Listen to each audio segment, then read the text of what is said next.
You see, if we would just do what Abba told us to do, and those especially in leadership, and this is a great warning to leadership, would do what they were supposed to do, things would work out a whole lot better.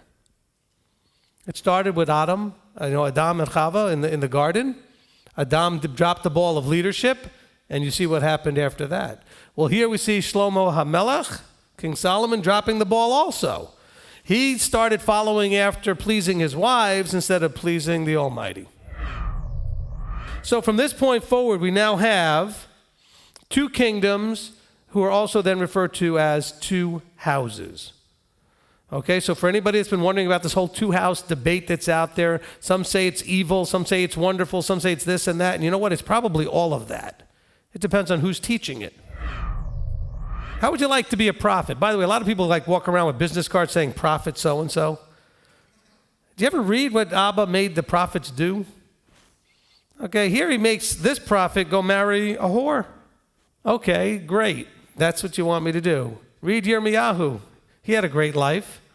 I mean, they tortured him and did all kinds of horrible things. Being a prophet wasn't always good. As a matter of fact, Yeshua says, you guys are going to kill me like you killed all the other prophets. Let's understand what defines you as his people. And I think we've talked about this a lot already in this series. Your choices and actions define you as his or not. And what he's saying is, your behavior and actions has defined you as not my people. And I'm not going to stand around claiming you to be my people when you're acting like you're not my people. Now, this verse is taken in all kinds of directions by people. Let's take it on the Peshat level, the very simplest of levels. The key word there is her. So I'm going to cause her celebrations, her festivals, not mine. He doesn't say my festivals. So this isn't talking about, oh, well, we don't have to do the feasts anymore because that's the prophecy here. No, he said, I'm going to cause her feasts, her celebrations, her appointed times, her Sabbaths, the things she has chosen to do. I'm going to cause them to cease. So let's understand when he's talking about this idea here about, and I shall punish her for the days of the Baals to which she burned. In other words, the ones that she called master, owner, possessor, you are the one who made us and owns us. See, we're told we're bought and paid for. We're bought with a price. And so what price were we bought with? And who were we bought by? He says, in that day I shall take you as a bride unto me forever. Now, this is after saying, I'm going to scatter you to plant. This is after saying, lo ami. This is after saying, lo ruchama, not my people, no more mercy. And saying that yet in the same place, at some point in the future, this point in the future, it will be said that you are the children of the living Elohim. This is for all those replacement theologists who say, well, Israel blew it. It's now the church. It's now this. It's now that, blah, blah, blah. I don't know. I think verse 23 is in everybody's Bible, where it says, to those who were not my people, not to a different people. He didn't say, okay, they blew it, now I'm going to go find somebody else. He said, those who were not my people, I'm going to say, you are my people. And why is he going to say it? Because they did the right thing. They came to the place where they're ready to say, you are my Elohim. Now look, say what you want about your brothers, the Jewish people. And lots of people on Facebook and other places they do say whatever they want. And often not very respectfully. But you know what?